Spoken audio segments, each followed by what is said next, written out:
Hello friends, welcome to MR की स्टडी। देखिए, इस वीडियो में बात करेंगे हम इंडियन कोस्ट गार्ड यांत्रिक की।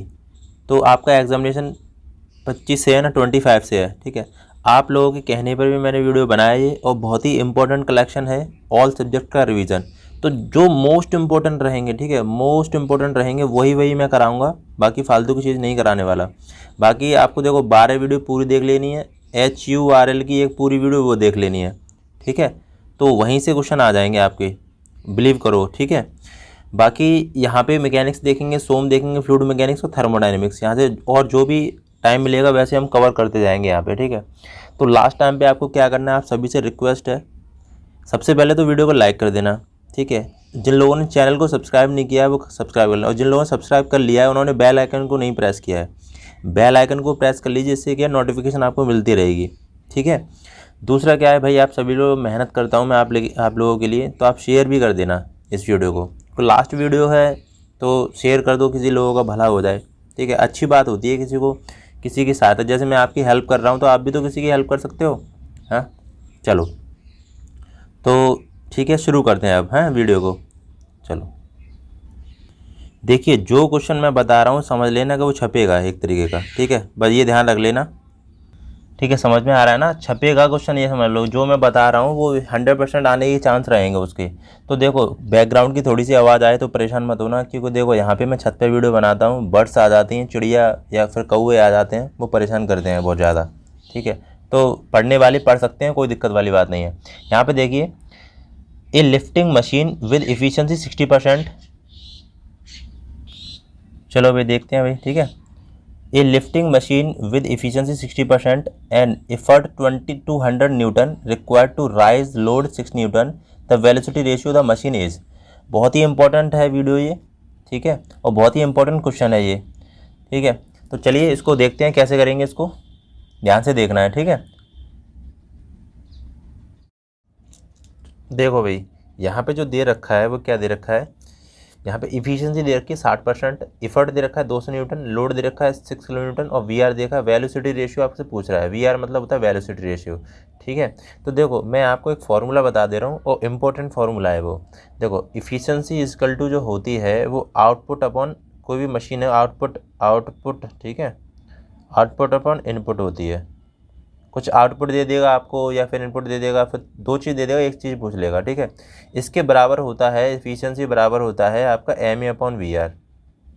MA अपॉन VR, यहाँ पे MA है ना, वो है आपका मैकेनिकल एडवांटेज। ठीक है, मैं सब लिख दे रहा हूँ जिससे आपको क्लियर हो जाए, ये आएगा पक्का इस टाइप का क्वेश्चन। ठीक है, MECHANICM, मैकेनिकल एडवांटेज। ठीक है, ये चीज़ क्लियर हो गई, क्योंकि यहाँ से क्वेश्चन पक्का बनेगा। VR होता है वेलोसिटी रेशियो। ठीक है, इतना याद कर लो। और MA जो होता है ना, मैकेनिकल एडवांटेज का फॉर्मूला होता है वो W अपॉन P होता है। मतलब W हो गया तुम्हारा लोड बाई इफर्ट। ठीक है, इतनी चीज़ क्लियर हो गई। तो बस आपको ये सारे रिलेशन आपको तैयार कर लेना है। अब इफ़िशेंसी आपको देखो क्या है, इफ़िशेंसी बराबर आपको दे रखा है MA अपॉन VR हो जाएगा, MA अपॉन VR। ठीक है, वेलोसिटी रेशियो, इफ़िशेंसी दे रखी है 60%, तो मैं यहाँ पे 60% लिख दूंगा। ठीक है, मैकेनिकल एडवांटेज आपको दे नहीं रखा है, लेकिन मैकेनिकल एडवांटेज बराबर होता है लोड बाई इफर्ट, क्योंकि लोड और इफर्ट दे रखा है, तो लोड मतलब यहाँ लिख दे रहा हूँ। ठीक है, load by effort, load by effort upon velocity ratio आपसे पूछ रहा है, तो बस हो गया काम। 60% है ना, तो 60% मतलब 60/100 कर दूंगा यहाँ पे। ठीक है, फिर लोड बाई, लोड कितना है अपना 6 किलो न्यूटन, तो 6 किलो न्यूटन है तो 1000 का उसमें गुणा करूँगा, न्यूटन में करूँगा इसको। ठीक है, और इफर्ट कितना है अपना 200 न्यूटन, ये तो ऊपर वाली वैल्यू हो गई। ठीक है, और अपॉन वेलोसिटी रेशियो, तो वेलोसिटी रेशियो आपसे पूछ रहा है। ठीक है, ये चीज़ क्लियर हुई यहाँ तक, कोई दिक्कत वाली बात नहीं है। ठीक है, अब यहाँ पे क्या करेंगे, देखो मैं यहाँ पे कर दे रहा हूँ इसको। ठीक है, ध्यान से देखना इसको, 60/100, आसान तरीका बता रहा हूँ सॉल्यूशन करने का। देखो 200 से मैं यहाँ पे 200 से ये काट दे रहा हूँ। ठीक है, और 2 पंजे 10, तो 6 पंजे 30 हो गया, 30/VR। ठीक है, इतना हो गया। अब देखो 30 दूनी यहाँ पे 60 हो गया, और 2 से अगर मैं यहाँ पे काटूँगा तो 50। तो सीधे सीधे आपको दिख रहा होगा VR वेलोसिटी रेशियो हो गया 50, ठीक है 50। तो ये आंसर हो जाएगा। समझ में आ गया? मैं पक्का बता रहा हूँ, इससे पक्का आएगा ये क्वेश्चन, कोई ना कुछ पूछ लेगा वो आपसे, ठीक है। तो ये वाले रिलेशन है, आपको फॉर्मूला है वो आपको पता होने चाहिए पूरे। चलो सेकंड क्वेश्चन देखिए, ये भी काफ़ी इंपॉर्टेंट है। To load 50 kilogram and 75 kilogram hung at the ends of rope passing over the smooth pulley shown in below figure. The tension in the string is. देखो आपको क्या दे रखा है यहाँ पे, ये पुली दे रखी है, ठीक है, ये पुली दे रखी है। इस पुली पे 50 किलोन्यूटन 50 किलोग्राम और 75 किलोग्राम का 2 वेट लटका हुआ है, ठीक है, स्ट्रिंग। यहाँ पे ये रस्सी है, इसमें टेंशन T है, तो टेंशन T है ना, वो आपको फाइंड करनी है, ठीक है। ये मोस्ट इम्पोर्टेंट क्वेश्चन है भाई, ठीक है। इसको देखेंगे कैसे करेंगे इस सवाल को, और ध्यान से देखना है, ठीक है। चलो देखो भाई, ये क्वेश्चन इम्पोर्टेंट है। यहाँ पे आपको टेंशन पूछ लेगा। देखो आपको एक पुली है, ये क्या है, पुली है, इसमें दो फोर्स लटक रहे हैं, एक तो 50 किलोन्यूटन का है, 75 किलोन्यूटन का, ठीक है, या फिर न्यूटन्स का है। यहाँ पे ये फोर्स लटक रहे हैं, उसको क्या कह रहा है, वो टेंशन निकालो। स्ट्रिंग है ना, ये रस्सी है, रस्सी में टेंशन आपको ज्ञात करनी है, ठीक है, टेंशन फाइंड करनी है। तो टेंशन का जो फॉर्मूला होता है, देखो टेंशन का फॉर्मूला होता है 2m1, ये m1 है, ठीक है, ये m1 होता है मास, ये m2 होता है। रुकना भाई 1 मिनट।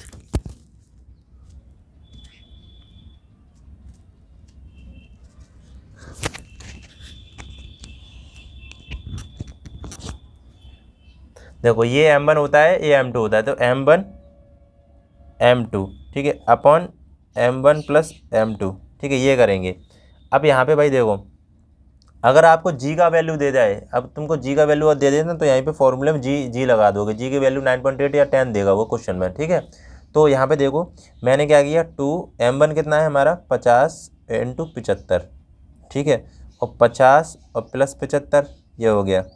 तो हम सॉल्यूशन करेंगे, ठीक है भाई। पहले नीचे का आपको क्या करना है, जोड़ना है। तो 5 यहाँ जोड़ा और 7 5 12, 125 हो गया। तो मैं 25 से काट दूंगा, वो 25 दिया 75 और 25 पंजे 125, ठीक है, और ये 10 बार कटेगा, तो कितना आ जाएगा अपना 10 दिया 30, 30 दूनी 60, तो 60 आ जाएगा इसका आंसर, ठीक है। समझ में आ गया? इस टाइप का कोई भी क्वेश्चन आए तो आप कर लोगे आसानी से, ठीक है। चलो नेक्स्ट देखते हैं। चलो इस क्वेश्चन को देखो, मैं सही बता रहा हूँ, जो रियली क्वेश्चन बता रहा हूँ उसको तैयार कर लेना, ठीक है। इसमें क्या पूछ रहा है, ये 3 rigid rods hinged together from triangle and are given rotary as well as translatory motion, the number of instantaneous centre the triangle will be. देखो यहाँ पे वो पूछेगा नंबर ऑफ इंस्टेंटेनियस सेंटर, बस ये चीज़ आपको याद रखनी है। और इसका एक फॉर्मूला होता है नंबर ऑफ इंस्टेंटेनियस सेंटर का, n-1/2, ठीक है, ये फॉर्मूला है। और यहाँ पे कोई भी वैल्यू दे देगा नंबर ऑफ इंस्टेंटेनियस सेंटर, जो n का मान दे देगा, n की वैल्यू वो देगी 3 रिजल्ट दे देगा, ठीक है, 3 रिजल्ट रॉड। तो n बराबर आपको क्या रखना है, n बराबर है ना आपको 3 रखना है बस, ठीक है। तो इस फॉर्मूले में n बराबर आप 3 रखोगे तो कितना हो जाएगा, देखो 3 और 3 में से 1 गया तो कितना बचेगा 2/2, ठीक है। 2 से 2 डिवाइड करोगे तो 3 इसका आंसर आ जाएगा। तो इसका आंसर 3 होगा, ठीक है। बस याद रखना नंबर ऑफ इंस्टेंटेनियस सेंटर अगर लिख के आ जाए तो n-1/2 लगा देंगे, ठीक है। तो नंबर ऑफ इंस्टेंटेनियस सेंटर का ये फॉर्मूला होता है, इंपॉर्टेंट है ये। चलिए इंपॉर्टेंट चीज़ें बता रहा हूँ मैं आपको सभी को। इस क्वेश्चन को देखो भाई, ये काफ़ी इंपॉर्टेंट है। देखो the unit of force CGS system is unit. देखो CGS होता है सेंटीग्राम सेकंड। पहली बात तो फुल फॉर्म इसकी पता होनी चाहिए, क्योंकि फुल फॉर्म भी पूछ ली जाती है, छोटे छोटे एग्जामिनेशन होते हैं उसमें फुल फॉर्म भी पूछ लेते हैं। जैसे FPS होता है, एक FPS फुट पाउंड सेकेंड, ठीक है। तो ये हो गया। अब CGS में होती क्या है, तो CGS में क्या होगा भाई बताइए। देखो CGS में होगा डाइन, ठीक है, डाइन होगा।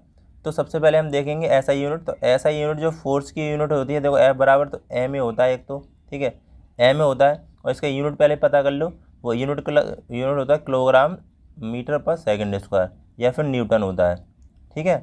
ये होता है SI यूनिट, F बराबर MA। तो 1 न्यूटन बराबर क्या होता है, 1 न्यूटन बराबर होता है 10⁵ डाइन, ठीक है। ये भी और आता है एक क्वेश्चन, ठीक है। तो ये चीज़ होगी। और जो डाइन होता है वो होता है CGS में, ठीक है। ये क्वेश्चन इंपॉर्टेंट है। देखिए वेरी वेरी मोस्ट इंपॉर्टेंट है, यहाँ से न्यूमेरिकल भी बन सकता है आपका। देखो which of the following is correct expression for the second movement of inertia.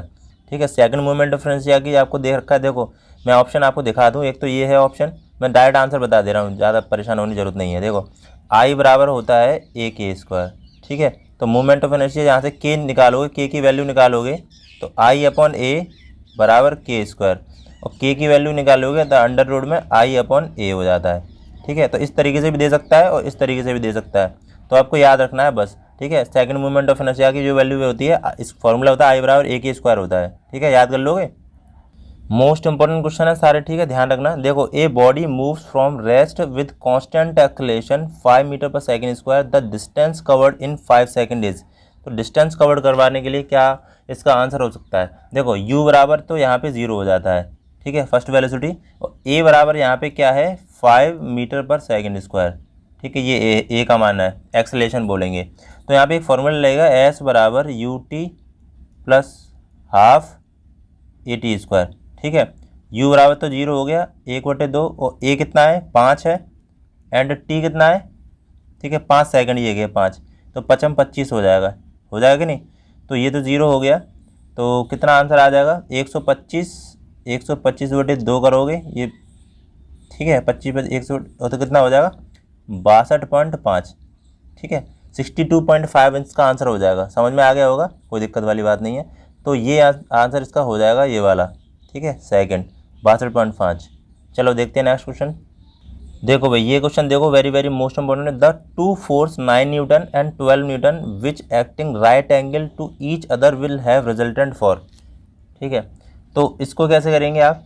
देखो पहली बात तो थीटा का, देखो एक पी और क्यू तो हमें पता है, p बराबर 9 हो गया, q बराबर हमारा 12 हो गया, और ये 9 जो दे रहा है ना राइट एंगल, तो थीटा बराबर कितना होगा 90 हो गया। ठीक है, तो अंडर रूट, तो रिजल्टेंट का फॉर्मूला क्या होता है, अंडर रूट में P square plus Q square plus 2pq cos theta कितना है, थीटा कितना हो गया 90। तो बस ध्यान रखो r बराबर जो निकलेगा, p बराबर कितना है 9, तो 9 का कितना स्क्वायर है 9 में 81, और यहाँ पे 12 144। ठीक है, और ये cos 90 की वैल्यू कितनी होती है, साइन 0 का 0 और एक 0 हो जाएगा। ठीक है, इधर तो 0 हो जाएगा, तो कितना हो गया ये टोटल 4 1 5 हो गया। अंडर रूट में देखो कितना हो जाएगा 4 1 5, और 8 4 12 2 हासिल 1 और 1 2 225। तो 225 कितना होता है 15 का होता है ना इस रूट में, तो 15 इंच का आंसर हो जाएगा। ठीक है, याद रखना रिजल्टेंट का फॉर्मूला क्या था, r बराबर अंडर रूट में P square plus Q square plus 2p की कॉस थीटा। ठीक है, कॉस 90 होता है, तो यहाँ पे क्या हो जाएगा 15, इसका आंसर हो जाएगा 15। ठीक है, ये आंसर हो जाएगा ये वाला। चलिए नेक्स्ट देखते हैं। देखिए भाई फ्रिक्शन से इंपॉर्टेंट क्वेश्चन है, the angle of inclined plane at which body just being to slide down plane is called. देखो कोई भी एक आपका एंगल बन रहा है, देखो कौन सा एंगल है,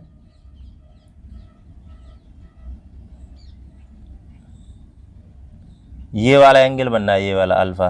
तो कोई बॉडी है जैसे रखी है, अब स्लाइड जस्ट स्लाइड करने वाली हो, तो कौन सा एंगल बनाएंगे हम यहाँ पे, कौन सा, तो एंगल ऑफ फ्रिक्शन होगा वो। ठीक है, एंगल ऑफ फ्रिक्शन होगा, इंपॉर्टेंट है क्वेश्चन। चलिए देखते हैं नेक्स्ट क्वेश्चन। देखो very very most important question है। देखो which of the following state that if a body is in equilibrium under the action of 3 concurrent force, each force is proportional to the sine of angle between the 2 force.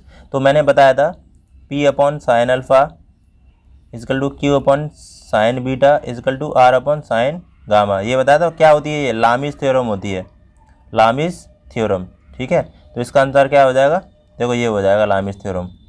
ठीक है, important है, most important. देखो भाई ये important question, देखो there is in friction occurs when the speed is high. जैसे मान लो कोई गाड़ी है आपकी, ठीक है, मैं कैसे बनाऊँ गाड़ी, चलो ये बन रही, ये टायर है। ठीक है, ये टायर है। अब इसकी स्पीड जैसे मान लो कि इसकी स्पीड है 10 मीटर पर सेकंड स्क्वायर। ठीक है, एक्सेलरेशन इसकी स्पीड है मीटर पर सेकंड स्पीड। तो यहाँ पे देखो इसकी 10, एक मिनट रुकना, ये कम स्पीड से चल रही है, एक तो कम स्पीड से चल रही है ये, और ये वाली जो गाड़ी है, ठीक है, ये वाली गाड़ी है वो ज़्यादा स्पीड से चल रही है। तो वो कह रहा है कि किस में वो फ्रिक्शन होगा वो ज़्यादा होगा। ठीक है, कह रहा है कि friction occurs when the speed is high, speed अगर जितना ज़्यादा करते जाओगे फ्रिक्शन होगा फ्रिक्शन होगा एफ बराबर म्यू आर, वो कम होता जाएगा। ठीक है, समझ में आ गया। तो स्लाइडली डिक्रीज होता जाएगा। बस इतनी चीज़ सीख लो अभी हाल फिलहाल में, क्योंकि समय कम है और मैं ज़्यादा अभी एक्सप्लेन नहीं कर पाऊँगा, क्योंकि बहुत बड़ा वीडियो है, तो 6-7 घंटे का वीडियो बन जाएगा। ठीक है, समझ में आ रहा होगा जहाँ तक है। देखो भाई, ये मोस्ट इंपॉर्टेंट क्वेश्चन है, इसको ध्यान देना। देखो, the resultant of two equal force P making an angle theta given by, तो क्या बनेगा यहाँ पे। देखो, यहाँ पे रिजल्टेंट आपको याद करना है। तो एफ बराबर, जैसे मैं एक फोर्स बना रहा हूँ, F1 और F2 दो फोर्स है। ठीक है, और ये P के बराबर ही है। तो मैं रिजल्टेंट अगर लगाऊंगा अंडर रूट में, तो P plus 2P into P cos theta, ऐसे करके इसको जब मैं सॉल्व करूँगा ना, तो पता है क्या आएगा। इसका सॉल्व करूँगा तो P2P कॉस थीटा बाई 2 इसका आंसर हो जाएगा। ठीक है, ये ध्यान रखना। तो इसका आंसर हो जाएगा ये वाला, सॉल्व करके देखना ये वाला। चलिए भाई, अब बारी आती है यहाँ पे मोस्ट इंपॉर्टेंट क्वेश्चन की, वो मैं करा रहा हूँ। ठीक है, सारे सब्जेक्ट का रिवीजन करा रहा हूँ, तो ध्यान से देख लेना। बस लेकिन कुछ लोग तो भाग जाएंगे क्योंकि ये किताब से करा रहा हूँ मैं। देखो क्वेश्चन यहाँ पे इंपॉर्टेंट क्वेश्चन है सारे। देखो, the resultant two force P और क्यू, यहाँ पे रिजल्टेंट का लगेगा तो under root P square plus Q square plus 2p Q cos theta याद होना चाहिए। ठीक है, यहाँ पे ये क्वेश्चन देखो, if the resultant of two force P and Q acting an angle theta make the angle alpha with the force P. यहाँ पे देखो रिजल्टेंट बनता है पी और क्यू, दो फोर्स लगे हैं, यहाँ पे अल्फा बन रहा है। तो अल्फा बराबर जब फॉर्मूला निकलेगा यहाँ पे, तो अल्फा बराबर यहाँ पे क्या निकला, क्यू साइन थीटा, मतलब Q sine theta upon P plus Q cos theta. ठीक है, इससे क्वेश्चन आ जाता है, ध्यान रखना इसको। ठीक है, बाकी लामिस थ्योरम आपको बताया। देखो, ये क्वेश्चन से पक्का आएगा। ठीक है, मैं बता रहा हूँ पक्का आने के चांसेस हैं, क्योंकि मॉडल पेपर में भी उसने क्वेश्चन दे रखे हैं इस टाइप के। ठीक है, रुकना भाई 1 मिनट है।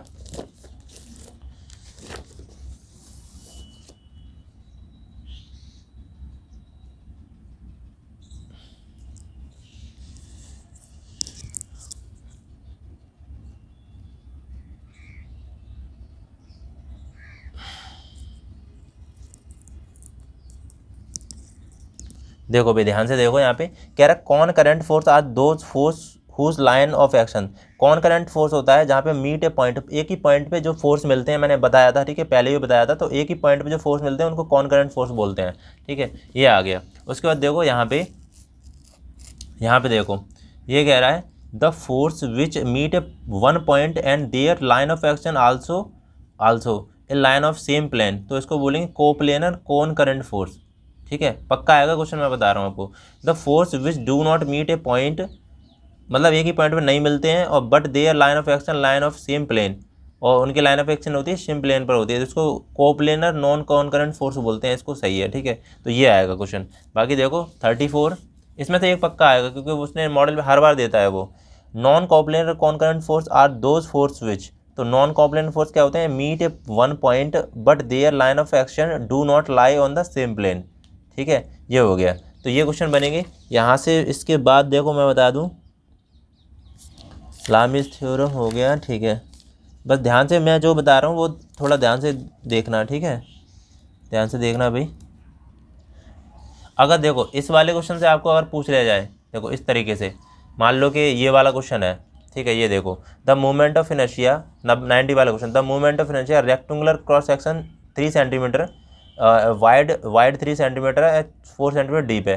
तो देखो मैंने यहाँ पे सॉल्यूशन कर रखा है आपके लिए। तो 4 सेंटीमीटर यहाँ पे है, मूवमेंट ऑफ इनर्शिया निकालना है, तो 4 सेंटीमीटर ये है और 3 सेंटीमीटर ये है। और आपको एक्स एक्स निकालना है, एक्स एक्स डायरेक्शन में, तो बी डी क्यू अपॉन, देखो एक्स एक्स डायरेक्शन में क्या होता है, एक्स एक्स वाली डायरेक्शन ये होती है, तो बी मतलब 3 और डी क्यू मतलब 4 का क्यू करेंगे तो 12 हो जाएगा। तो बस आंसर आ जाएगा 16 सेंटीमीटर 4। और यहाँ था मूवमेंट ऑफ इनर्शिया जो यूनिट होता है वो सेंटीमीटर की पावर 4 होता है। ये भी क्वेश्चन आ जाता है। ठीक है, याद रखना इसको। बाकी देखो ये वाला क्वेश्चन देखो, movement of inertia circular section πd4/64 होता है। ठीक है, दोनों क्वेश्चन तैयार है। Movement of inertia circular section के लिए πd4/64, movement of inertia circular section but axis of perpendicular, तो πd4/34। ठीक है, ये याद रखना। बाकी और बता रहा हूँ, देखो इंपॉर्टेंट क्या बन सकता है आपके लिए। और हॉलो के लिए अगर पूछ लिया जाए, हॉलो के लिए ठीक है, मूवमेंट ऑफ इनर्शिया, तो हॉलो शाफ्ट जाएगी पाई/64 D outer 4 minus D inner 4। ठीक है, इससे छोटे छोटे क्वेश्चन बन जाते हैं। तो ये वाला क्वेश्चन देखो, ये वाला क्वेश्चन देखो, स्टैटिक फ्रिक्शन ऑलवेज, तो स्टैटिक फ्रिक्शन होता है वो ज़्यादा होता है always greater than dynamic friction. ठीक है, ये याद रखना। तो यहाँ पे मैंने लिख रखा है, देखो स्टैटिक फ्रिक्शन ज़्यादा होता है, डायनेमिक फ्रिक्शन कम होता है। तो यहाँ पे और मैं देखो इंपॉर्टेंट बता रहा हूँ आपको सभी को। ठीक, ये देखो शुरू से हम जल्दी जल्दी रिवीजन कर रहे हैं। ठीक है, the maximum efficiency of screw jack, maximum efficiency of screw jack की जो फॉर्मूला होता है 1 - sin phi upon 1 + sin phi होता है। ठीक है, ये आंसर इसका हो जाएगा। उसके बाद देखिए कुछ मशीन है, मशीन अगर देखो आइडियल मशीन कौन सी होती है जिसकी इफिशिएंसी 100% होती है। ठीक है, आइडियल मशीन होती है। और देखो मैकेनिकल एडवांटेज का, देखो मैकेनिकल एडवांटेज क्या होता है यहाँ पे, देखो आंसर है लोड लिफ्टेड बाय इफर्ट। देखो मैंने बताया था M/W/F होता है। ठीक है, बताया था, अभी क्वेश्चन अभी कराए थे। ठीक है, तो efficiency lift machine in the ratio of क्या हो जाएगा, ऑल ऑफ एफ। तो ध्यान से देखना इस क्वेश्चन को, इंपॉर्टेंट है। बाकी देखो देखो यहाँ पे ये क्वेश्चन दोनों इंपॉर्टेंट है। 50% अगर इफिशिएंसी है किसी मशीन की तो नॉन रिवर्सिबल मशीन होगी।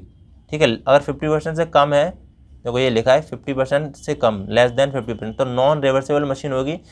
और आपकी 50% से ज़्यादा है, ग्रेटर देन 50%, तो रिवर्सिबल मशीन होगी। बस ये दोनों, ये क्वेश्चन याद रखना। ठीक है, बाकी देखो ये वाला क्वेश्चन देखो, अगर लॉ ऑफ मशीन पूछ लिया है तो P = mW+c हो जाएगा। ठीक है, ये बाकी बात है यहाँ की इसके टर्म्स है। P एफर्ट ऑफ अप्लाइड है, a constant which of the equivalent slope है, W लोड है और अनदर कांस्टेंट है ये। ठीक है, इसके बाद देखो ये डिफरेंशियल पुली याद है, तो डिफरेंशियल पुली का याद रखना, आपने पढ़ा होगा मैकेनिक्स में फर्स्ट ईयर में, तो 2D/D - D होता है, याद कर लो इसको। ठीक है, अभी हाल फिलहाल के लिए एक क्वेश्चन इंपॉर्टेंट था पुली से। ठीक है, पुली से टू की, देखो फर्स्ट पुली और सेकंड पुली, थर्ड पुली इंपॉर्टेंट है, वेरी वेरी मोस्ट इंपॉर्टेंट। देखो velocity of ratio the third pulley of system, तो देखो फर्स्ट पुली के लिए होता है 2n वेलोसिटी रेशियो। ठीक है, फर्स्ट 2 और सेकंड पुली के लिए n होता है और थर्ड पुली के लिए होता है 2n-1 होता है। ठीक है, अब यहाँ पे कोई क्वेश्चन पूछ लिया जाए आपसे, देखो मैं बता दे रहा हूँ, मैं देखो ध्यान से बता दे रहा हूँ। देखो थर्ड पुली के लिए आपसे पूछ लिया है कि n की वैल्यू है वो जैसे 2 है n की वैल्यू, तो थर्ड पुली के लिए क्या होता है 2n-1 होता है। ठीक है, 2n-1 होता है। तो आप क्या करोगे 2n, तो n की मतलब 2 हो जाएगा यहाँ पे 2 और -1 करोगे तो 4, यहाँ पे कितना हो जाएगा 2। ठीक है, 2 में से 1 गया तो 1 है, तो 2 बचेगा। तो इस तरीके से देखो एक क्वेश्चन पूछा है यहाँ पे, देखो the velocity ratio first system of pulley 4 pulleys, तो first of system of pulley की होती है 2n होता है, और 2n को अगर 2 करोगे तो कितना आ जाएगा, n = 4 रखो तो 16 इसका आंसर हो जाएगा। ठीक है, ये क्वेश्चन आता है, इंपॉर्टेंट है। बाकी और बता रहा हूँ, देखो सब आपको, देखो ये इक्वेशन पता होना चाहिए, S = ut + हाफ। देखो which of the following equation linear motion, तो तीनों इक्वेशन आपको पता होना चाहिए।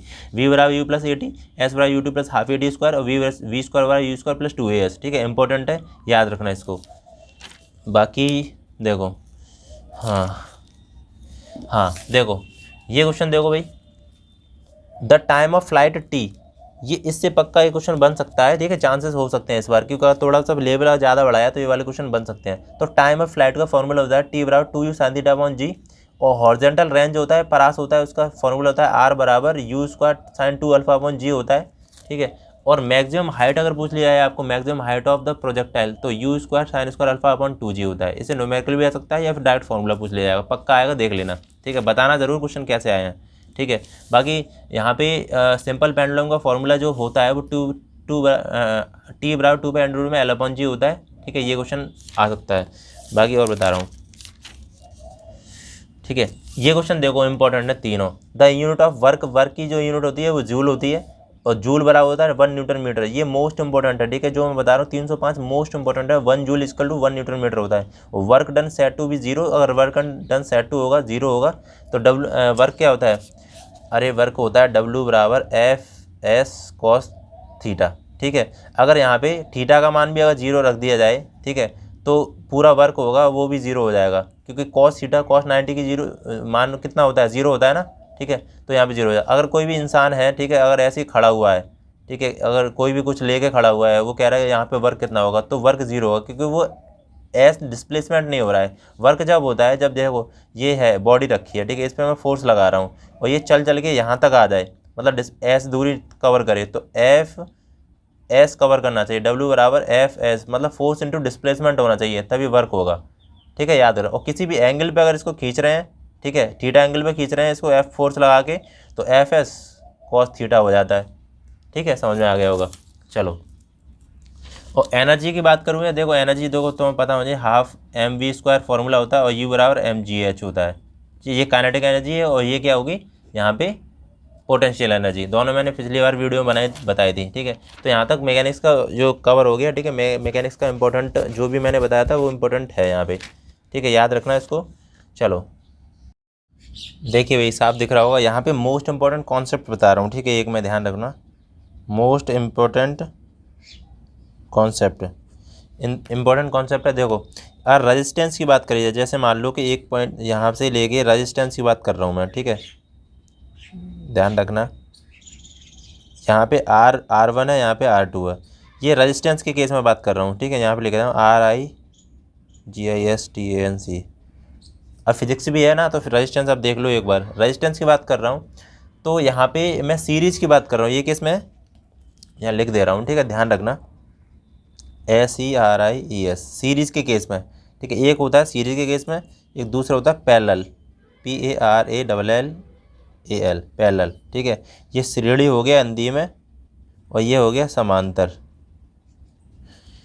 देखो अब समांतर में भाई क्या है, जैसे मान लो कि यहाँ पे ऐसे लगा है, फिर ऐसे लगा है,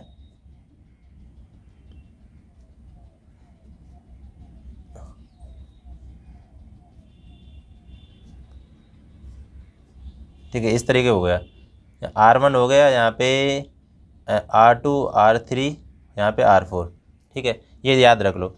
अब देखो रेजिस्टेंस का सीरीज़ में बात करी जाए तो यहाँ पे सीरीज़ का जो इक्विवेलेंट होता है R बराबर जो होता है टोटल, R बराबर होता है R1 + R2, ठीक है, याद रखना।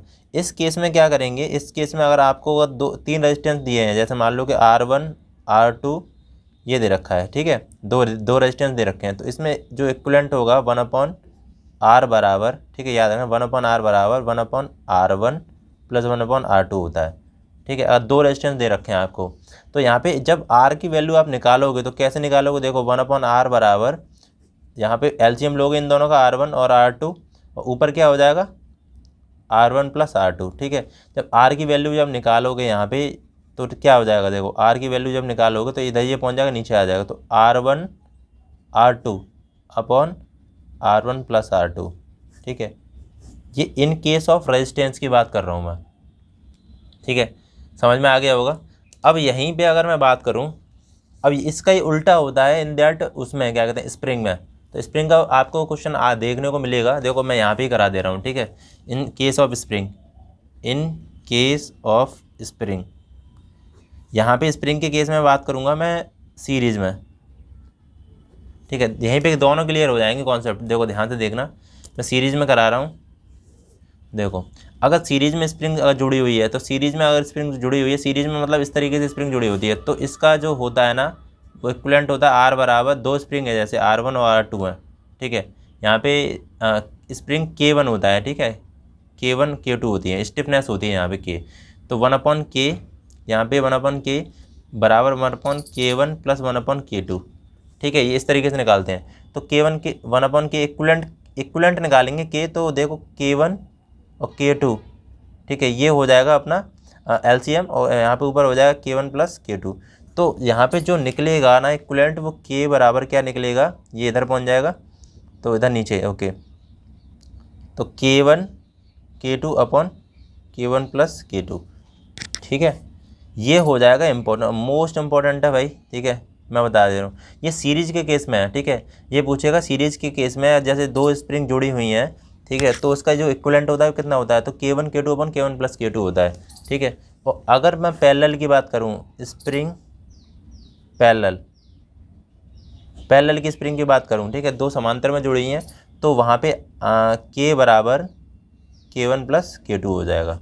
बस सिंपल है, समझ में आ गया होगा, ठीक है। ये वाला कॉन्सेप्ट इंपॉर्टेंट है। देखो रेजिस्टेंस के केस में R1 R2 होता है, यहाँ पे 1/R1 + 1/R2 होता है, इसका ये उल्टा ये होता है। तो सीरीज़ में ध्यान रखना ये वाला होता है। तो ये मोस्ट इंपॉर्टेंट क्वेश्चन ये आता है, ठीक है, स्टार लगा के रखना इसको। चलो अब मैं क्वेश्चन करा रहा हूँ इसके, ठीक है। देखो भाई एक इम्पोर्टेंट क्वेश्चन है, यहाँ पे आपको ग्राइंडिंग का दे दिया है, ठीक है। ये क्या है, grinding wheel, GRINDI, grinding wheel.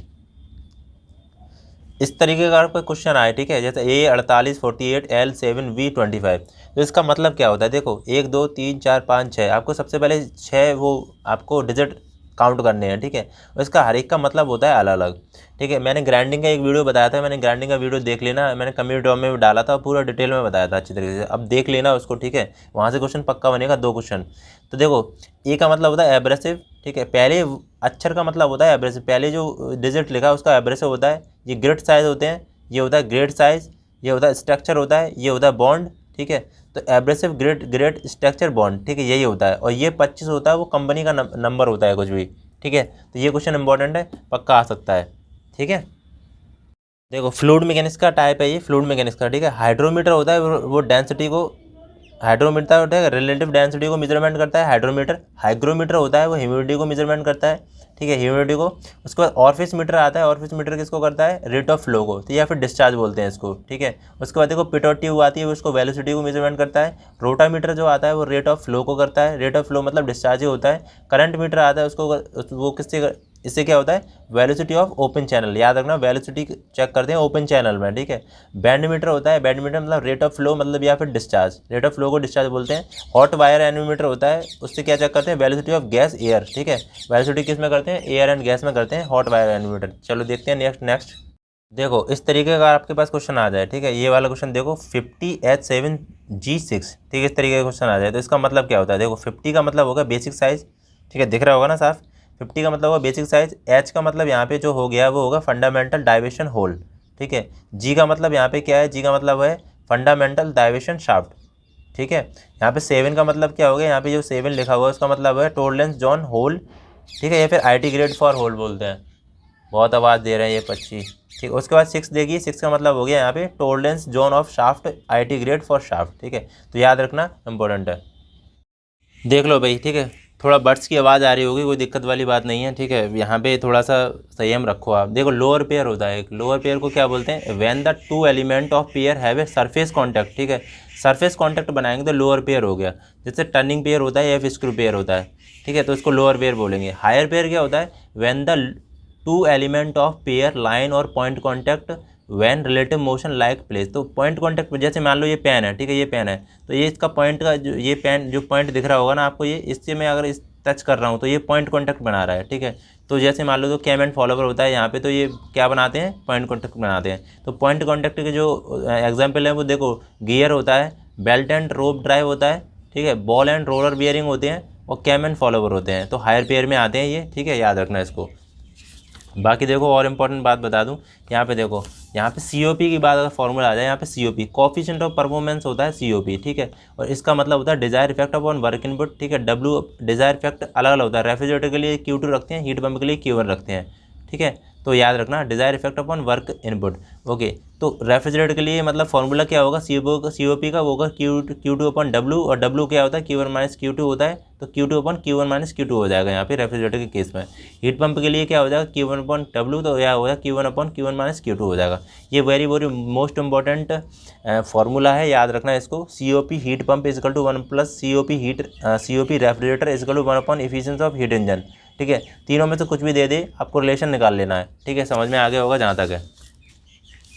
और देख रहा हूँ भाई, ठीक है, आपके लिए कुछ मिल जाए तो अच्छा, बस थोड़ा संयम रखो।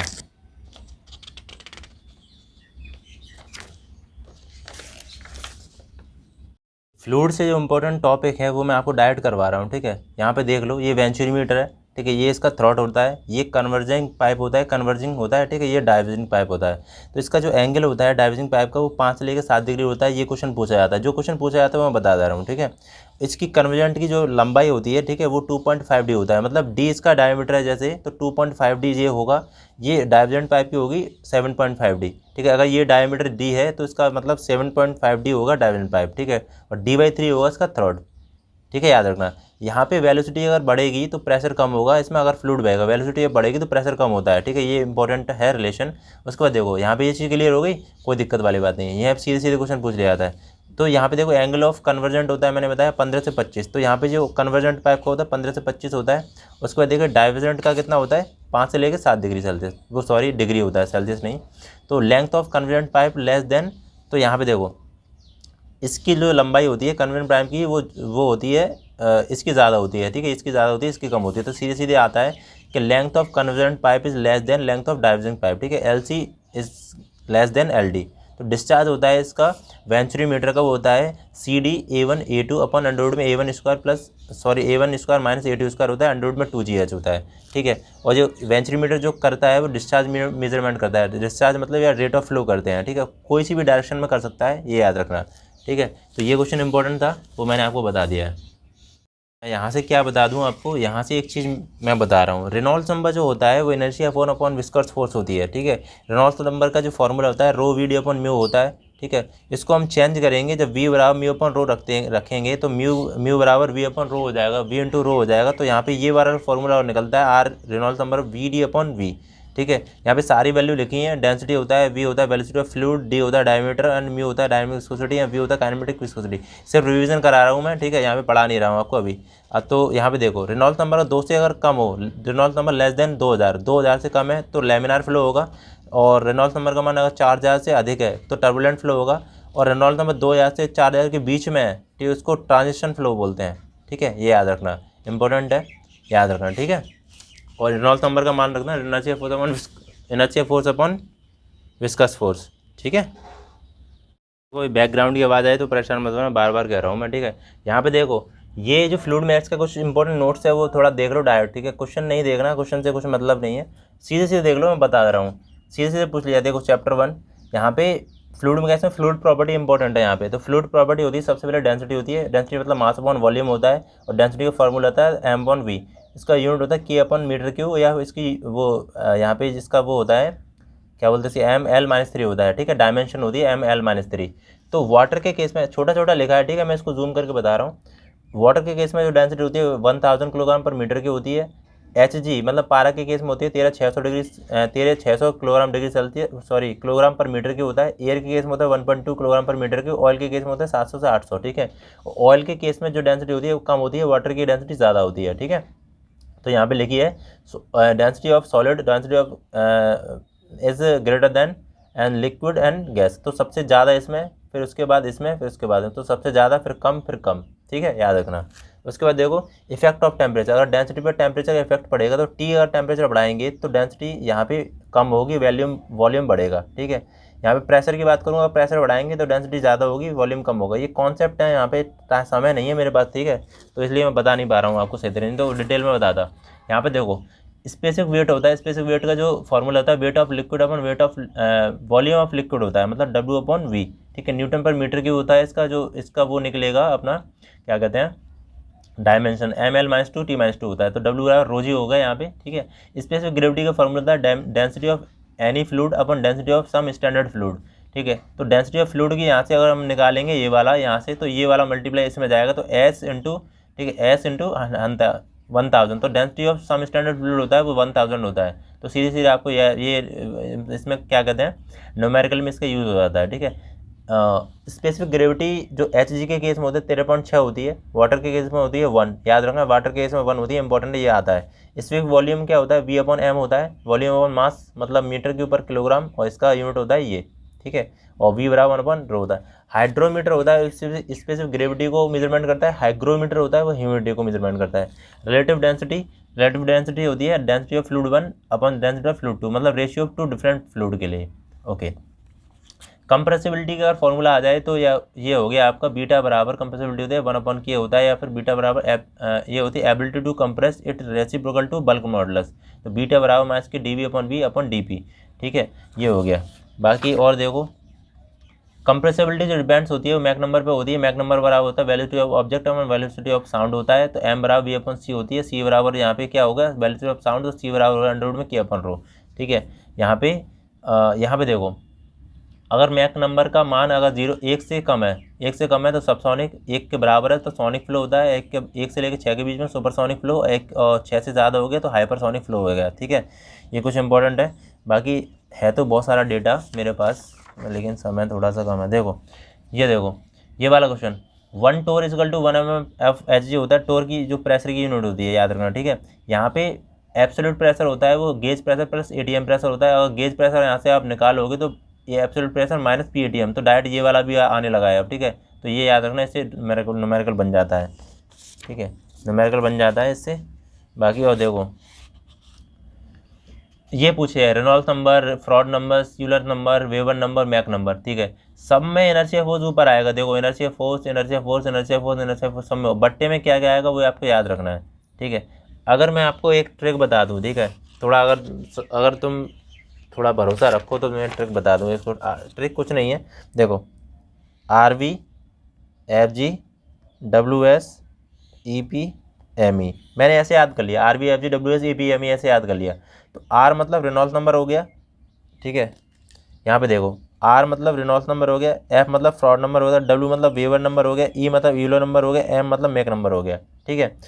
V मतलब viscous force, gravity force, S मतलब सरफेस टेंशन फोर्स, P मतलब प्रेशर फोर्स, E मतलब यहाँ पे इलास्टिक फोर्स, ठीक है। और सब में इनर्शिया फोर्स तो नीचे, इनर्शिया INERT, इनर्शिया फोर्स तो ऊपर आता ही है। बट्टे में क्या रखना है, जैसे आप रेनॉल्ड्स नंबर पूछ लिया तो इनर्शिया फोर्स विस्कस फोर्स रख दिया तो रेनॉल्ड्स नंबर हो गया, समझ में आ रहा होगा ना।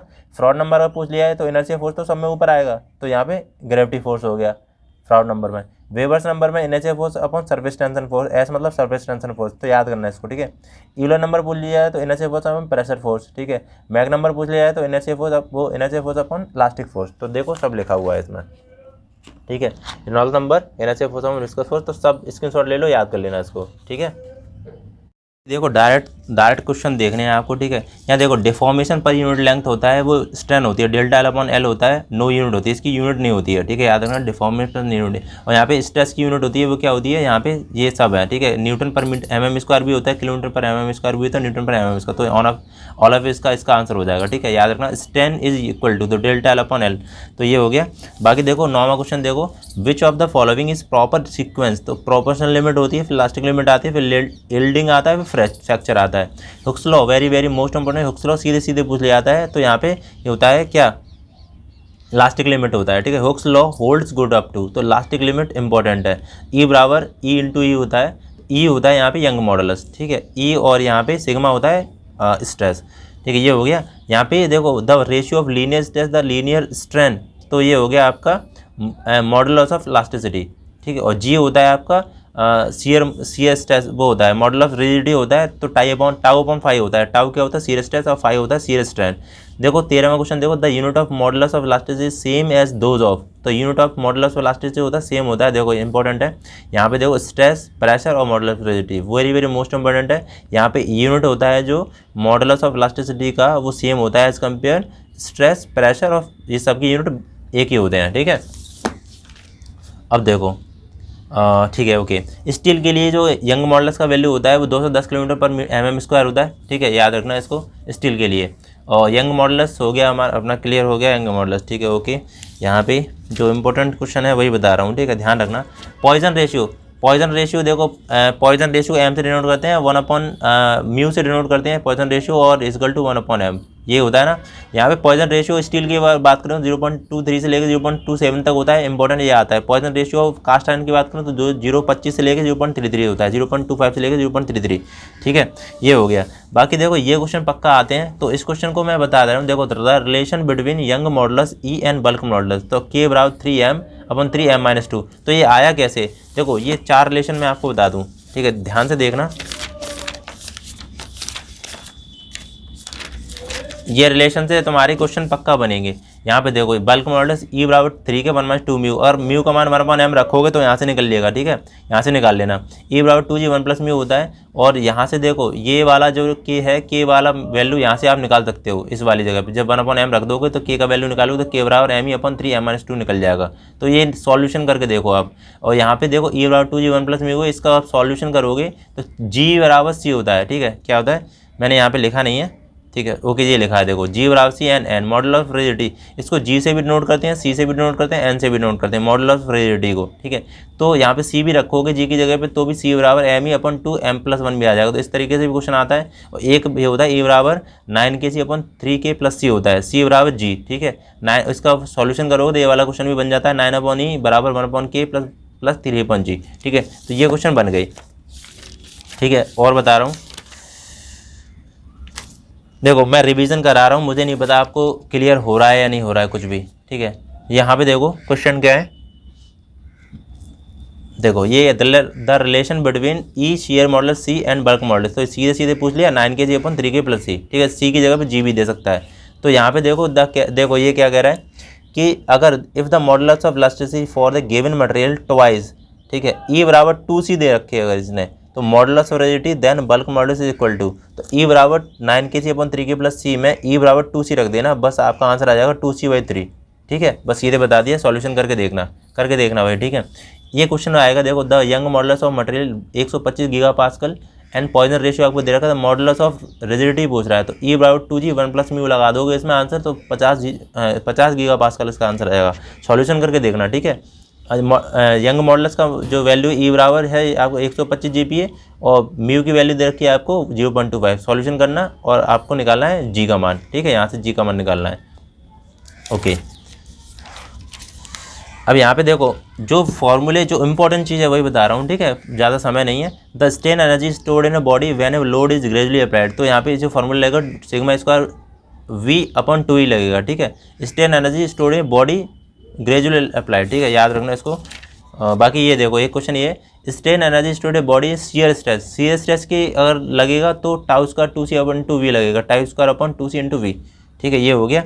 यहाँ पे ये कह रहा है देखो a beam centred at a both end is called, तो अगर दोनों तरफ से अगर बीम फिक्स होगा तो इसको फिक्स बीम बोलेंगे, ठीक है। यहाँ पे कोई बीम है और यहाँ पे दोनों तरफ से फिक्स है तो फिक्स्ड बीम बोलेंगे। ये कुछ बीम है, a beam support 1 more than support, एक से ज़्यादा सपोर्ट लगी है तो उसको क्या बोलेंगे, कंटिन्यूस बीम बोलेंगे, ठीक है, ये बीम है। और ओके, ठीक है। यहाँ पे देखो एक कॉन्सनट्रेट लोड इज़ 1 बीच, तो कोई भी कॉन्सनट्रेट लोड लगाया अगर बीच में लगाया तो उसको हम क्या बोलेंगे भाई, उसको हम पॉइंट बोलेंगे, ठीक है, पॉइंट, यहाँ पे पॉइंट लोड बोलेंगे, पॉइंट लोड हो गया ये। ओके, ठीक है, ये वाला क्वेश्चन देखो ये इंपॉर्टेंट है। A the bending moment of the free end a cantilever beam, तो बेंडिंग मोमेंट होता है वो क्या होता है, 0 होता है, ठीक है, फ्री एंड पे क्या होगा, 0 होगा, और मैक्सिमम होगा यहाँ पे फिक्स एंड पे, ठीक है। ये कैंटिलीवर बीम है, ठीक है, दिख रहा होगा ना। बेंडिंग मोमेंट की बात करी जाए तो फ्री एंड पे क्या होगा, 0 होगा, यहाँ पे बेंडिंग मोमेंट 0, यहाँ पे ज़्यादा होगा, सबसे ज़्यादा फिक्स एंड पे ज़्यादा होगा, ठीक है, याद रखना। तो ये क्वेश्चन आता है, बाकी और क्वेश्चन बता रहा हूँ, ठीक है। हाँ, क्वेश्चन तो बहुत सारे हैं लेकिन मैं तुमको अच्छे क्वेश्चन बता रहा हूँ। यहाँ पे देखो the point of counter fracture is a point where, तो पॉइंट ऑफ काउंटर फ्रैक्चर होता है वो बेंडिंग मोमेंट चेंज, जहाँ पे बेंडिंग मोमेंट साइन चेंज करता है वहीं पे काउंटर फ्रैक्चर होता है, ठीक है। और ये ओवर हैंगिंग बीम में होता है, ठीक है, किस में होता है, देखो यहाँ पे ये क्या question, the point of counter fracture occurs in over hanging beam, ठीक है, याद रखना ओवर हैंगिंग बीम हो गया। देखो ये देखो द बेंडिंग मोमेंट इक्वेशन क्या है, m/I σ/E/r होता है, ठीक है, याद रखना इसको। बाकी और बता रहा हूँ, देखो सेक्शन मॉडुलस क्या होता है, सेक्शन मॉडुलस होता है Z/I/y होता है। ये कुछ क्वेश्चन है इंपॉर्टेंट है, इसी से निकलते हैं, ये बेंडिंग इक्वेशन से ही, ठीक है, सारे क्वेश्चन निकलते हैं। तो ये क्वेश्चन आपको कवर कर लेने हैं, ठीक है, यहाँ पे कवर कर लेने हैं। The section modulus of rectangular section about axis of 3, तो यहाँ BD/6 होता है। तो कुछ इंपॉर्टेंट क्वेश्चन है। बाकी और देखो और बता रहा हूँ, जो मोस्ट इंपॉर्टेंट क्वेश्चन है वही बता रहा हूँ, ठीक है। देखो ये वाला पक्का क्वेश्चन आएंगे, इसमें से पक्का क्वेश्चन बनेंगे। देखो टॉर्जनल रिजिडिटी होता है वो T/θ होता है, टॉर्जनल रिजिडिटी T/θ, ठीक है। सोम में देखो क्या होता है, यहाँ पे देखो मैं इतना बता रहा हूँ, इसको मोस्ट इंपॉर्टेंट क्वेश्चन है। ये तीनों जो क्वेश्चन है ना, देखो 288 देखना 288, ये कह रहा है देखो 2 शाफ्ट AB, इसको या तो आप याद कर लो अभी, ठीक है, क्योंकि ये सीधे सीधे आपका इसका आंसर 15/16 आता है। देखो क्या है, 2 shaft AB have same material, 2 shaft हैं वो सेम मटेरियल की बनी हुई हैं। The shaft A is solid, एक शाफ्ट सॉलिड है, डायमीटर की सॉलिड एंड 100 mm, और उसकी 100 mm डायमीटर उसका। The B shaft hollow with outer diameter 100, एक दूसरी शाफ्ट हॉलो है, उसका आउटर डायमीटर 100 है, इनर डायमीटर 50 है, ठीक है। तो torque transmitted by the shaft B is as the shaft of A, ठीक है। तो ये आधा है क्वेश्चन, आप सीधे सीधे देखो, मैं तो इसको करता नहीं हूँ अब, क्योंकि मैंने इसको कल T/2π, इसका एक फॉर्मूला लगता है, देखो मैं आपको बता दे रहा हूँ, T = π/16 τ × dq, ठीक है, ये वाला फॉर्मूला लगता है यहाँ पे। तो इससे सॉल्यूशन होता है ये, ठीक है, 15/16 इसका आंसर आता है। बाकी इस टाइप के और क्वेश्चन है, एक तो ये गया, ठीक है, एक ये है 291, तो इंपॉर्टेंट क्वेश्चन है, आपको इसको ध्यान से देख लेने। आपके पास अगर किताब हो RS कुर्मी की तो इंपॉर्टेंट है, वेरी वेरी मोस्ट इंपॉर्टेंट ये क्वेश्चन, ठीक है। बाकी देखो ये वाला क्वेश्चन देखो, the strain energy stored in solid circular shaft subjected shear stress, तो यहाँ पे क्या आ जाएगा, tau square 4c into we हो जाएगा, ठीक है। तो ये क्वेश्चन कुछ इंपॉर्टेंट है। और देखो जो लास्ट में मैं बता रहा हूँ, यहाँ पे देखो leaf spring the deflection at the centre, तो लीफ स्प्रिंग होता है उसमें जो रिफ्लेक्शन होता है 3WL की अपॉन 8ENBT होता है। इससे न्यूमेरिकल सीधे सीधे पूछ लिया जाएगा आपको। इस लीफ स्प्रिंग का जो रिफ्लेक्शन होता है उसका फॉर्मूला आपको पता होना चाहिए, ठीक है। और बाकी देखो यहाँ पे लीफ स्प्रिंग का जो मैक्सिमम बेंडिंग स्ट्रेस होता है वो 3WL अपॉन 2NBT² होता है। ये दोनों फॉर्मूला आपको पता होना चाहिए। और स्प्रिंग स्टिफनेस होती है वो W अपॉन डेल्टा होती है, ठीक है, W upon delta spring stiffness, ध्यान रखना। और एक question very very most important है, ये दोनों क्वेश्चन पक्का आते हैं हर बार जहाँ तक है। देखो एक क्लोज्ड कॉइल है, यहाँ पे देखो भाई कोई स्प्रिंग है, ठीक है, मैं यहाँ पे स्प्रिंग ये बना रहा हूँ, इसको मैंने काट दिया यहाँ से, तो ये एक स्प्रिंग ये बन गई, एक स्प्रिंग ये 1 है, ये 2 है, तो इसकी स्टिफनेस होगी, इसकी स्टिफनेस होगी ना, स्टिफनेस W अपॉन डेल्टा होता है, लोड बाई डेल्टा, ठीक है।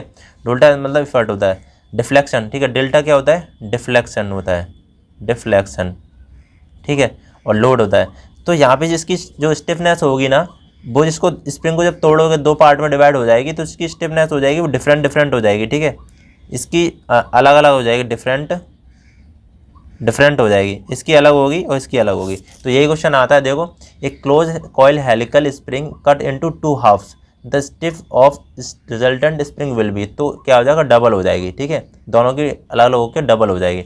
यहाँ देखिए मैंने क्वेश्चन बताया था अभी आपको कि एक composite shaft consist of 2 stepped portion have spring constant K1 K2 is held between the rigid support the ends the equivalent spring constant. तो देखो स्टेप्ड का मतलब होता है यहाँ पे पैरेलल में जुड़ी हुई है, तो पैरेलल का मैंने क्या बताया था, K1 प्लस K2 बताया था, और यही सीरीज में जुड़ी होती है तो क्या हो जाता, K1 K2 अपन K1 प्लस K2 हो जाता। क्या बताया था मैंने, K1 K2 अपन K1 प्लस K2, ठीक है, अभी बताया था ना ये वाला। देखो यहाँ पे अगर स्प्रिंग अगर सीरीज में जुड़ी हुई है तो यहाँ पे जो इक्विवेलेंट होता है K1 K2 अपन K1 प्लस K2 हो जाता है, और स्प्रिंग अगर पैरेलल में जुड़ी हुई है तो K1 K2 हो जाता है। तो स्टेप्ड बोल रहा है ना, स्टेप्ड का मतलब होता है आपका पैरेलल, ठीक है। तो ये क्वेश्चन हो गए भाई। अनविन फार्मूला आपको पता होना चाहिए। देखो सीधे सीधे दे जाता है, T दे दिया जाता है, D दे दिया जाता है, कुछ भी दे दिया है, एक चीज़ पूछ लिया था, Unwin for D under root में 6√T, ठीक है, या रिविट का डायमीटर, वहाँ पे क्वेश्चन आते हैं ये वाले क्वेश्चन, ठीक है। ओके यहाँ पे देखो रिविट जो स्पेसिफाइड होती है वो शंक डायमीटर होती है, और रिविट जॉइंट में भी होता है, यहाँ पे any of one of these होता है, ठीक है। ये कुछ इंपॉर्टेंट क्वेश्चन है, याद रखना इसको। अब देखो मैं यहाँ पे ये क्वेश्चन और बता रहा हूँ, हुप स्ट्रेस का जो फॉर्मूला पूछा जाए, हुप स्ट्रेस PD/2T होता है, और लॉन्गिट्यूडिनल स्ट्रेस होता है PD/4T होता है, दोनों इंपॉर्टेंट है, दोनों से क्वेश्चन आए तो कर देना, ठीक है। हुप स्ट्रेस PD/2T और लॉन्गिट्यूडिनल होगा PD/4T, ठीक है। और देखो लामिस थ्योरी, जो लामिस थ्योरी होती है वो थिक सिलेंडर सेल के लिए होती है, Lame's theory thick cylinder shell के लिए होती है, ठीक है, लामिस थ्योरी होगी थिक सिलेंडर सेल के लिए। यहाँ पे देखो यूलर फॉर्मूला जो होता है वो लॉन्ग कॉलम के लिए होता है, और रैंकाइन जो फार्मूला होता है, रैंकाइन फार्मूला होता है वो both short and long column के लिए होता है, ठीक है। गैस थ्योरी जो होती है वो डक्टाइल मटेरियल के लिए होती है, रैंकाइन थ्योरी होती है ब्रिटल मटेरियल के लिए होती है। ये याद कर लो, अभी हाल फिलहाल में इंपॉर्टेंट है। बाकी देखो और क्या बचेगा, एक ये क्वेश्चन और बचा है, इंपॉर्टेंट है, फैक्टर ऑफ सेफ्टी।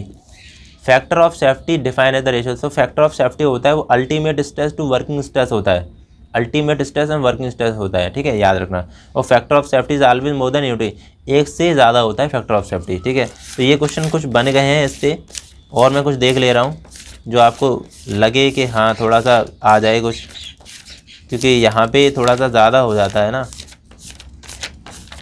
सोम से क्या क्या और बन सकता है, देखो एक थिक सिलेंडर और आ जाए, अगर पूछा जाए कि थिक सिलेंडर और थिन सिलेंडर, तो 2 होते हैं, ठीक है। यहाँ पे थिन सिलेंडर होता है एक, देखो थिन सिलेंडर होता है एक थिक सिलेंडर। तो थिन सिलेंडर की बात करें तो जो सिलेंडर का जो डायमीटर होता है 1/10 T के डायमीटर से ज़्यादा होता है, ठीक है। यहाँ पे क्या कह रहा है, इफ़ द थिकनेस ऑफ, मैं कह रहा हूँ डायरेक्ट आते हैं ये क्वेश्चन, ठीक है, if the thickness of the wall of the shell is less than 1/10, wall of the less than 1/10, T का जो वैल्यू है लेस देन 1/10 से डायमीटर से कम होना चाहिए, तो थिन सिलेंडर हो गया, ठीक है। और यहाँ पे 2 स्ट्रेस होती हैं, सर्कमफ्रेंस स्ट्रेस होता है, उसको ह्यूब स्ट्रेस बोलते हैं PD/2T, और लॉन्गिट्यूडिनल स्ट्रेस होता है PD/40, PD/40, और ये होता है PD/2T। ठीक है, याद रखना इसको। बाकी थिक सिलेंडर में क्या है, थिक सिलेंडर में देखो क्या है, थिक सिलेंडर में क्या है, यहाँ पे कह रहा है कि जो टी का जो वैल्यू है वो 1/10 से ज़्यादा होना चाहिए। ठीक है, 1/10 से ज़्यादा होना चाहिए। तो ये हो गया। बाकी देखो, ओके, हाँ, यहाँ पे जो यूलर फार्मूला है, ठीक है, वो π²E/L² होता है। तो यहाँ पे कंडीशन होती हैं, यहाँ पे कुछ कंडीशन है, अगर आ जाएँ तो कर लेना, स्क्रीनशॉट ले लो इसका। ठीक है, स्क्रीनशॉट ले लो और अपने आप देख लेना आराम से, और बहुत हिंज होंगी तो मैंने इसको बता दिया है किसी में एक बार अच्छी तरीके से, तो ले लो। ठीक है, आप क्या करना है, स्क्रीनशॉट ले लो इसका। अब देखो स्लेंडरनेस रेशियो जो होता है, देखो स्लेंडरनेस रेशियो होता है वो L/Q, effective length upon least radius of gyration होता है। स्लेंडरनेस रेशियो क्या होता है, effective length upon least radius of gyration होता है। और यहाँ पे लॉन्ग कॉलम की बात करी जाए तो लॉन्ग कॉलम होता है जो जिसका डायमीटर 30 डायमीटर से, जिसकी लंबाई होती है 30 डायमीटर से लंबी होती है, तो लॉन्ग कॉलम बोलते हैं। शॉर्ट कॉलम किसको बोलेंगे, जिसकी लंबाई होगी वो कम होगी 30 डायमीटर से। ठीक है, तो इस इक्वेशन को याद रखना। ठीक है, बाकी और देख रहा हूँ भाई, हैं, ओके,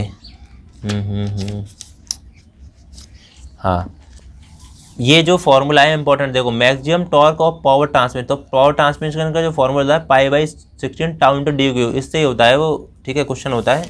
और चलो ठीक है, तो यहाँ पे जो है ना, मैंने शॉर्ट में आपको करा दिया है। ठीक है, शॉर्ट में करा दिया है जो भी होना था। वैसे कराने के लिए बहुत है, मैं लेकिन समय नहीं है मेरे पास, और मैं क्या क्या कराऊँ आपको। चलो, तो अब हम आगे देखते हैं, फ्लूइड मैकेनिक्स के जो इंपॉर्टेंट क्वेश्चन है वो देख लेते हैं। ठीक है, देखिए भाई, यहाँ पे कैपिलरिटी का जो फॉर्मूला वो जो बनता है H/4 sigma cos theta upon ρ d बनता है। ठीक है, ρgh होता है यहाँ पे। ठीक है, तो ये इंपॉर्टेंट है। सरफेस टेंशन अगर की बात करूँ मैं, यहाँ पे लिक्विड जेड के लिए 2 सिग्मा अपॉन d होता है, लिक्विड ड्रॉप के लिए 4 सिग्मा अपॉन d होता है, सोप बबल्स के लिए 8 सिग्मा अपॉन d होता है। देखो जिसने पढ़ा होगा उसको ही पता होगा सीधे। ठीक है, सरफेस टेंशन की जो वो होती है ना, डायमेंशन होती है ML0T-2 होती है। ठीक है, डायमेंशन याद करना। बाकी देखो यहाँ पे ठीक है, मैं कुछ बता दे रहा हूँ आपको।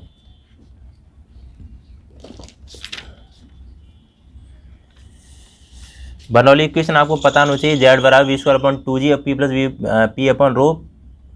Z। ठीक है, ये होता है। तो Z1 + V²/2G + P/ρg। तो यहाँ पे हम देख लेते हैं, डायरेक्ट क्वेश्चन देख लेते हैं। ठीक है, समय बर्बाद नहीं करेंगे, क्वेश्चन देख लेते हैं। क्वेश्चन में देखो क्या क्या है। यहाँ पे क्वेश्चन देखो, ये कह रहा है क्वेश्चन 24, देखो दिख रहा है ना, okay. A glass tube of small diameter D dipped in A fluid the height of rise of the fall, तो 4 sigma upon cos theta ρ d2। ठीक है, ये क्वेश्चन इंपॉर्टेंट है। बाकी और बता रहा हूँ फ्लूइड मैकेनिक्स से, डेटा बहुत है। ठीक है, बस समझ में नहीं आ रहा क्या क्या बताना मैं, लेकिन मैं जहाँ तक कोशिश कर रहा हूँ अच्छा बताने की। देखो कह रहा है कि gauge pressure at a point equal to the absolute pressure minus the atmosphere, तो ये हमें पता होना चाहिए, तब हम माइनस लगाएंगे इसमें। ठीक है, अब यहाँ देखो ए मैनोमीटर कैन बी यूज, तो यहाँ पे देखो क्वेश्चन क्या है, मैनोमीटर यूज टू मीजर, तो मैनोमीटर जो होता है वो यूज़ करते हैं हाई प्रेशर के लिए। ठीक है, या फिर गैस प्रेशर के लिए यूज़ कर सकते हैं मैनोमीटर।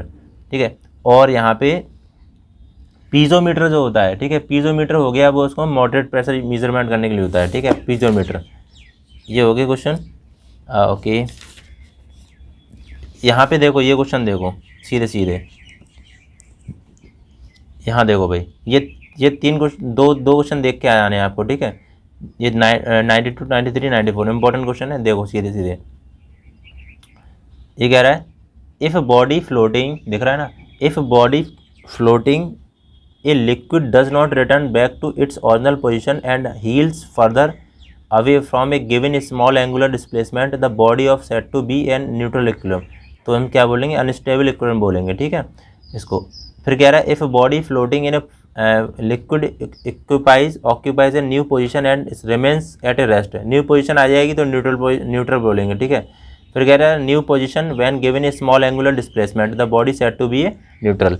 तो यहाँ पे याद रखो, देखो मैं सीधे आपको बता दूँ, ये सीधे लिखा हुआ है।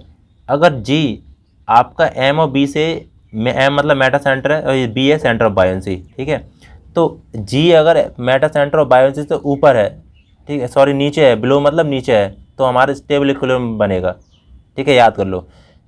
अगर जी एम और बी से ऊपर है तो अनस्टेबल इक्विलिब्रियम बनेगा, और जी कॉनिसाइड है मतलब उसके बराबर में है लगभग, तो न्यूट्रल इक्विलिब्रियम बनेगा। बस ये चीज़ याद कर लो, डायरेक्ट सब क्वेश्चन सॉल्व हो जाएंगे इससे, ठीक है। ओके, तो ये क्वेश्चन देखो यहाँ पे ये कह रहा है अकॉर्डिंग टू बर्नौली इक्वेशन, तो आप जेड प्लस बी अपन रो जी प्लस बी स्क्वायर अपॉन सब एनर्जी ऐड होते हैं, याद रखना इसको, ठीक है, और एनर्जी और ऐड होते हैं, या Bernoulli equation apply to the Bernoulli equation, देखो Bernoulli equation apply to the applied किस पे होगा, वेंचुरीमीटर और फिशमीटर पिटोटिव सब में होगा, ऑल ऑफ दिस, ठीक है, इंपॉर्टेंट है। बर्नौली इक्वेशन बेस्ड होता है इंपॉर्टेंट अजम्पशन, तो सारी अजम्पशन आपको पता होना चाहिए बर्नौली इक्वेशन की, जैसे क्या है, there is no loss of energy of the liquid flowing, the velocity of flow uniform across the cross section pipe and all of, ठीक है, ये हो गया। ओके, यहाँ पे देखो एक क्वेश्चन और बता दूँ आपको, फ्लूइड का क्वेश्चन कहाँ है, ठीक है, देखो ये ग्राफ आपको दिख रहा होगा, जहाँ तक है दिख रहा है ना। अगर न्यूटोनियन फ्लूइड पूछे तो डायरेक्ट इसका जो ये वाला ग्राफ होता है स्ट्रेट लाइन वाला ये होता है, ठीक है, न्यूटोनियन फ्लूइड, बस दो ही याद करना, ज़्यादा नहीं आएगा। उसके बाद कर्व फ्लूइड आएगा, कर्व में अगर आ जाए तो नॉन न्यूटोनियन फ्लूइड होगा, ठीक है, बस इतना याद कर लो आप तुम इस वाले एग्जामिनेशन के लिए।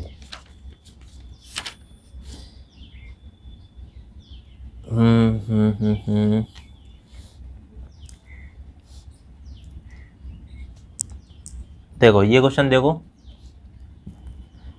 वैसे फ्लूइड मैकेनिक्स से देखो कम आता है, देखो मैं सीधे आपको बता दूं फ्लूइड मैकेनिक्स से कम आता है जहाँ तक है, बहुत डेटा हो जाता है फ्लूइड मैकेनिक्स का, मैंने करवा रखी है फ्लूइड मैकेनिक्स, देखो मैं आपको वीडियो दे दूंगा, ठीक है, फ्लूइड मैकेनिक्स का जस्ट वीडियो दे दूंगा, परेशान मत होना, वीडियो दे दूंगा फ्लूइड मैकेनिक्स का। और भी मैं इंपॉर्टेंट देख लूँ, देखो सीधे सीधे आपको क्या करना है कि स्पेसिफिक स्पीड ऑफ टर्बाइन होती है वो N root P upon H Q और 5/4 होती है, ठीक है, स्पेसिफिक स्पीड ऑफ टर्बाइन। उसके बाद देखो यहाँ पे पंप के केस में अगर मैं बात करूँ, स्पीड ऑफ पंप होता है वो एन रूट की अपॉन एच क्यू और 3/4 होता है, ठीक है, पंप के केस में। तो एन पी एच एस क्या होता है, एन पी एच एस की फुल फॉर्म पता होना चाहिए आपको, नेट पॉजिटिव सक्शन हेड होता है, ठीक है, तो ये चीज़ें हो गई। बाकी देखो थर्मोडायनेमिक्स में देख लेते हैं, थर्मोडायनेमिक्स तो इंपॉर्टेंट क्वेश्चन देखेंगे सीधे एक बार में, देखो लास्ट टाइम पे देख के कुछ होता नहीं है। वैसे देखो क्लोज सिस्टम, यहाँ पे क्लोज सिस्टम की बात करें, close system is one which heat and work cross the boundary, ठीक है। क्लोज सिस्टम में क्या होता है, देखो सीधे सीधे याद करो, देखो ओपन सिस्टम में क्या होता है, मास और एनर्जी दोनों ट्रांसफर होती है, क्लोज सिस्टम में मास ट्रांसफर नहीं होता है, एनर्जी ट्रांसफर होती है, ठीक है, बस खत्म। और बाकी एक्सटेंसिव प्रॉपर्टी इंटेंसिव प्रॉपर्टी आपको पता होनी चाहिए, ठीक है। यहाँ पे और क्वेश्चन क्या है,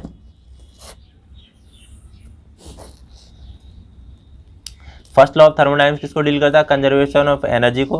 देखो सारी चीज़ें मैंने किस में करा दी हैं, एक HURL के वीडियो में करा दी हैं, ठीक है, HURL का वीडियो एक देखना, उसमें मैंने सब करा दिया है, ठीक है। बहुत सारे क्वेश्चन हो गए और समय है नहीं मेरे पास, कम समय है, तो बस ये है कि आप आराम से वीडियो देख लेना। मैंने HURL का वीडियो, उसकी लिंक है, मैं बार बार कह रहा हूँ, HURL का वीडियो देख लेना, वो स्पेशली सब एग्जामिनेशन के लिए बनाया था मैंने, ठीक है। तो बाकी मैंने करा दिया, जितना जहाँ तक है वो मैंने करा दिया है, ठीक है। इम्पोर्टेंट बस यही था, है तो बहुत लेकिन थोड़ा समय नहीं है मेरे पास, मुझे भी काम होता है, ठीक है। बस जितना करा दिया है उतना कर लो, मैंने बहुत मेहनत करी है आपके लिए, ठीक है। लगातार बोल रहा हूँ मैं 1 घंटे से। चलो तो अच्छे से एग्ज़ाम देना भाई सभी लोग, ठीक है। सभी लोगों को best of luck for your examination, अच्छे से एग्ज़ाम दे देना, जितना भी करा दिया उतना याद कर लो, उतने से हो जाएगा काम, ठीक है। और वीडियो को भाई शेयर कर देना हो सके तो, बहुत मेहनत लगी है, लगातार बोल रहा हूँ, इतनी देर से एनर्जी वेस्ट हो रही है मेरी, ठीक है। जितना हो सका मैंने आपके लिए करा है, ठीक है। बस भूल मत जाना, ठीक है। और चैनल को थोड़ा सा ग्रो करवाने में कोशिश करिए आप सभी लोग, जितने भी लोग हैं ग्रो करवाइए चैनल को। चलो ठीक है, तो अच्छे से एग्जामिनेशन देना, ठीक है। और इससे पहले मैंने एक वीडियो बनाया था, उसका क्या क्या ले जाना है, तो है परेशान मत हुआ करो, वो ये है कि मैंने 2018-19 के अकॉर्डिंग बता दिया है, तो कोई दिक्कत वाली बात नहीं, उसमें गलत कुछ नहीं बताया आपको। आप पहले से डॉक्यूमेंट तैयार करके रखो, ठीक है, क्योंकि वहाँ पे ज़रूरत होती है। तो आप एकदम परेशान हो जाते हो, ऐसी ऐसी कमेंट करते हो, बेकार सी कमेंट मत किया करो, ठीक है, सही नहीं लगता है। चलिए तो नेक्स्ट वीडियो मिलते हैं।